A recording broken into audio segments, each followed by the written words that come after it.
Bonjour et bienvenue sur la formation Blender. J'espère que vous allez bien. Alors aujourd'hui, nous allons parler des forces de charge. Les forces qui font que les objets puissent avoir une repulsion ou une attraction. Maintenant, avant de commencer, il est mieux d'abord de comprendre comment fonctionnent ces genres de forces. Ces genres de forces fonctionnent que lorsque vous avez deux forces de même signe, ça va se repousser comme sur cet objet, comme vous le voyez. Les particules et cet objet ont le même signe. Et deux forces de signe contraires vont s'attirer. Comme vous allez voir sur cet objet, l'objet a même le signe contraire que le système de particules. Voilà pourquoi ça va se repousser. Il est important de le comprendre parce que quoi, dans les paramètres que je vais vous expliquer, je veux encore vous réexpliquer encore ceci. Donc pour cela, on va réaliser ce projet juste à la fin après avoir vous expliqué comment ça fonctionne. Donc, une fois que je suis ici, la première des choses, c'est de vous montrer où se trouve ce genre de force et comment l'ajouter à un objet. Alors, vous allez retrouver juste dans la rubrique de la physique de Blender et vous allez cliquer sur la force et là, vous avez appliqué une force à votre objet. Et maintenant, pour choisir les différents types de forces, vous allez venir cliquer ici et vous avez plusieurs types de forces. Et nous, aujourd'hui, je vous ai expliqué toutes ces forces qui sont là et aujourd'hui, nous sommes au niveau d'ici. Donc, quand je clique, vous avez déjà donné la force de charge. Et quand vous lancez l'animation, rien ne se passe. Donc, pour voir le fait, vous allez ajouter un système de particules pour voir bien comment ça réagit, qu'est-ce que ça donne. Et maintenant, je vais créer un plan. Je viens sur Add, je crée un plan. Une fois que j'ai créé un plan, je fais une rotation en touchant sur la touche R, Y, R, X. Donc, je vais vous faire apparaître les touches, les raccourcis que j'utilise. Donc, en cliquant sur R, X, je vais tourner mon objet. Et je clique sur G, Y, je déplace mon objet un peu plus loin. Et là, maintenant, ce qui me reste, c'est de créer une force à donner une force aux particules, donc une charge aux particules. Attention à ne pas venir donner ici, parce que si vous donnez ici, vous n'allez pas donner aux particules, mais vous allez donner au plan qui crée des particules. Donc, si vous voulez donner ça aux particules, vous allez venir dans le système de particules, vous créez des particules. Ensuite, une fois créé, vous allez descendre, vous allez venir ici, juste à la fin ici, vous allez voir le force field. Et maintenant là, vous avez la possibilité de donner aux particules les différents types de forces. Donc quand je clique ici pour choisir n'importe quelle force, donc je vais donner les charges. Attention, une remarque encore, c'est que les forces de charge ne réagissent qu'avec les forces de charge. Ça ne va pas réagir avec d'autres types de forces. Parce que quoi, cette force considère que les signes les signes des forces. Donc, j'espère que vous avez compris un peu cela. Maintenant, une fois que nous sommes là, il est mieux de lancer l'animation pour voir comment ça fonctionne. Donc, quand je lance, vous voyez que ça se repose. Déjà, cela signifie que les deux forces ont le même signe. Comme vous voyez ici, c'est 1, et que je viens sur cet objet, je descends, vous allez voir ici, c'est aussi 1. Donc, c'est pas la même valeur. Il ne faut pas considérer la même valeur, mais il faut juste considérer le signe des forces. Et maintenant, vous voyez que nos particules tombent. On ne veut pas que ça puisse tomber, on veut que ça puisse se repousser normalement. Donc, vous allez venir dans la scène ici, vous allez décocher la gravité. Et maintenant, vous allez lancer l'animation. Comme vous le voyez, ça se repousse. Et maintenant, qu'est-ce qui se passe si je change la valeur de l'une de ces forces? Donc, je viens par exemple ici, je refais sur la simulation, je viens juste devant, euh, je fais -1. Une fois que j'ai fait -1, je lance l'animation. Là, vous voyez que les particules s'attirent. Donc, quand ce sont des signes différents, ça va s'attirer. Et quand ce sont les mêmes signes, ça va se repousser. Plus se repousse, moins se repousse. Mais plus ou moins s'attire. J'espère que vous avez compris. Considérez ça comme l'homme et la femme. La femme, l'homme et l'homme se rebattent, ça se repousse.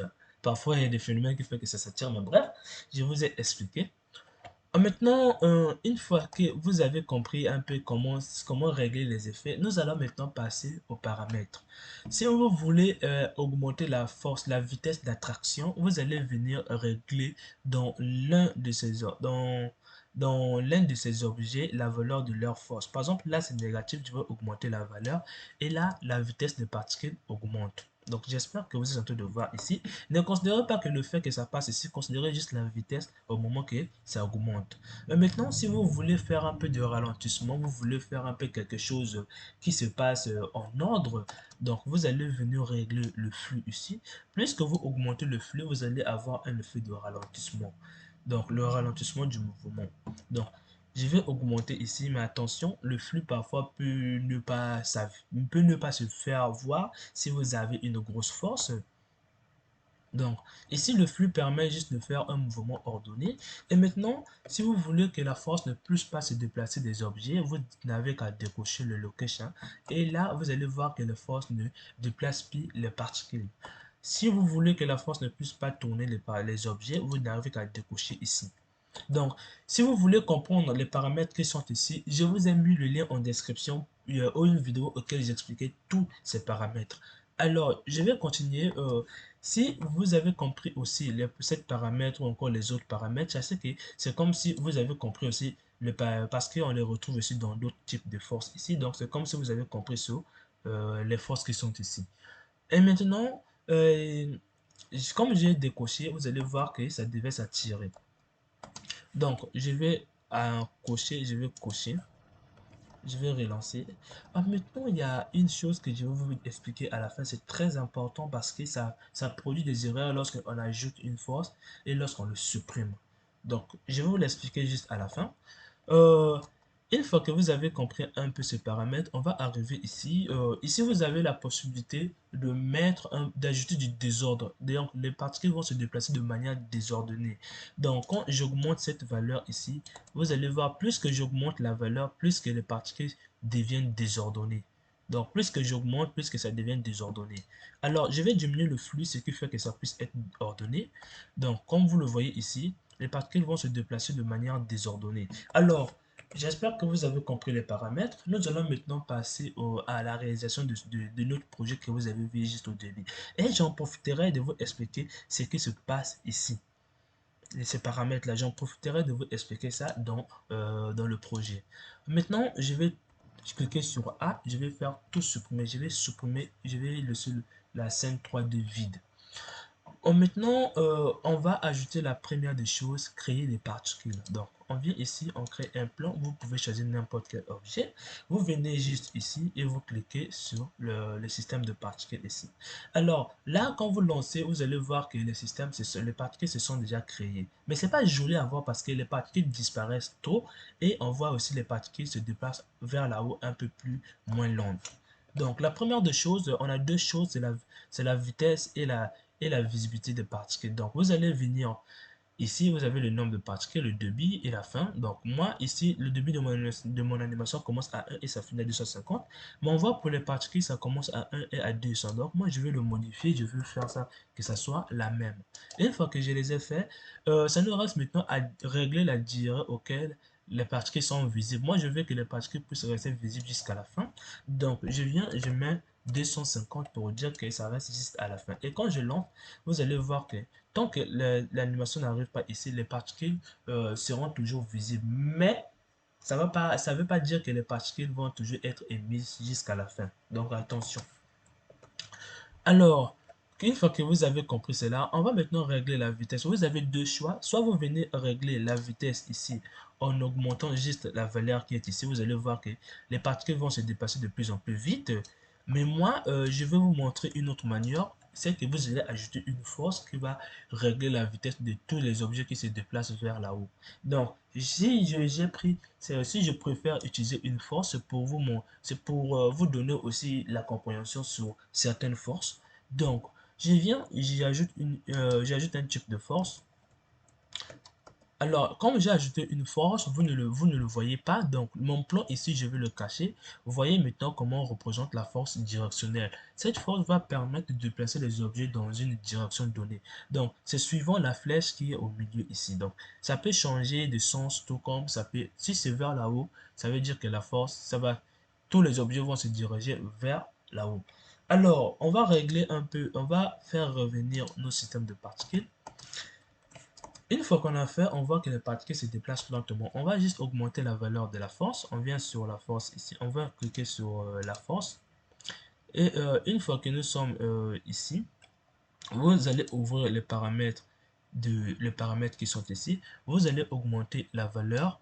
Donc, c'est comme si l'entonnoir augmente. Et là, je pense que ça va mieux comme ça. Et maintenant, une fois que vous avez augmenté la valeur de la force, On va maintenant donner une charge à notre objet, donc une force de charge à nos particules. Donc vous cliquez sur les particules et vous venez dans leur rubrique et vous descendez en bas, vous allez voir ici c'est fermé par défaut, vous descendez, vous allez voir les forces et vous choisissez la force de charge.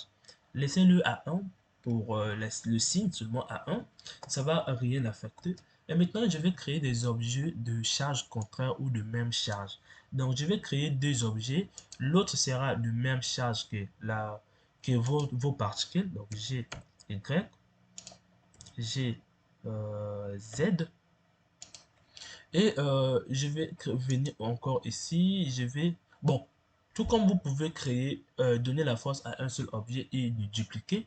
Donc moi, je préfère créer un autre objet, GY, GZ ici. Alors, ça me reste qu'à donner les forces. Donc je viens sur la physique ici, je crée une force, je choisis la force ici. J'ai choisi, euh, je prends la force de charge, ça fait que l'ordre ici peut changer. Donc je prends la charge et lorsque je lance, vous constatez déjà que les particules se déplacent, sont déjà déviées. Maintenant, vous avez, puisque j'ai déjà expliqué ces paramètres, je vais descendre un peu en bas ici pour vous expliquer le follow. Euh, Comme vous le voyez ici, la force que j'ai créée réagit dans tout l'espace qui sont ici. Mais nous voulons que ça puisse réagir que seulement sur cet objet à une certaine distance. Donc, vous allez venir décocher ici et vous allez faire sortir la distance auquel les particules ne peuvent pas traverser. Donc, la force ne va plus traverser cette ligne en pointillé. Donc, les forces ne sont qu'à l'intérieur, mais pas à l'extérieur. Et maintenant, si je recommence l'animation, comme vous le voyez, maintenant, quand je déplace mon objet en viendant ici, quand les particules rentrent, vous voyez que les particules ne dévient pas vraiment. Ce qui veut dire quoi? Que votre force est très faible. Donc, vous allez venir augmenter la force ici. Je l'ai mis à 70. Là, vous voyez que ça dévie. Et si vous voulez régler un peu la distance auquel les particules peuvent rentrer, vous allez venir ici augmenter cette valeur. Donc, plus que la valeur est haute, plus que les particules vont rentrer à l'intérieur de cette force. Donc, plus que vous diminuez, plus que les particules ne vont pas rentrer. Donc, j'espère que vous êtes en train de comprendre. Donc, quand je déplace mon objet, là, les particules se déplacent très, très bien. Mais quand ça rentre, c'est là où ça commence à dévier.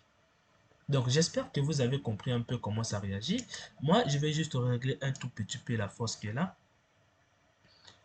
Donc, je vais faire en sorte que les particules puissent rentrer un tout petit peu. Et je vais aussi augmenter un peu la force de déviation à l'intérieur. Alors, j'espère que vous avez compris cela. Donc là, n'oubliez jamais que ma force est de 80 et la charge ici est de 1, donc de même signe. Alors, on va passer dans l'autre maintenant. On vient ici, on donne la force et vous allez donner le type de force charge. Une fois que vous avez donné la charge, vous allez augmenter, vous allez mettre ça négatif, vous allez augmenter un peu plus élevé ici, 88. Alors, une fois que vous avez donné ici, ne touchez à rien. C'est juste qu'on va activer la limite encore. On va dire que la force peut se déplacer à une certaine distance, mais ne doivent pas bouger ce qui est là. Et maintenant, je vais faire un G. Si je lance l'animation et je fais un G ici, vous allez voir que les particules s'attirent à l'intérieur. Donc, les particules sont bien attirées. Maintenant, on va maintenant passer à l'animation. Si vous voulez voir l'animation, mais je m'arrête ici pour ne pas que ça soit long. L'objectif était de vous montrer comment faire les forces négatives et positives et même limiter les forces. J'espère que vous êtes en train de comprendre. J'espère que vous comprenez là. Là, vous voyez que à l'intérieur, la force est en train d'attirer, mais quand les particules ne sont pas à l'intérieur, il n'y a rien qui se passe. Donc, j'espère que vous avez compris. On se retrouve dans la prochaine vidéo auquel je vais vous expliquer ces genres de force qui se trouvent juste ici. Donc, abonnez-vous pour ne pas rater cette vidéo si vous voulez connaître les forces de Blender. Alors, on se retrouve dans la prochaine vidéo.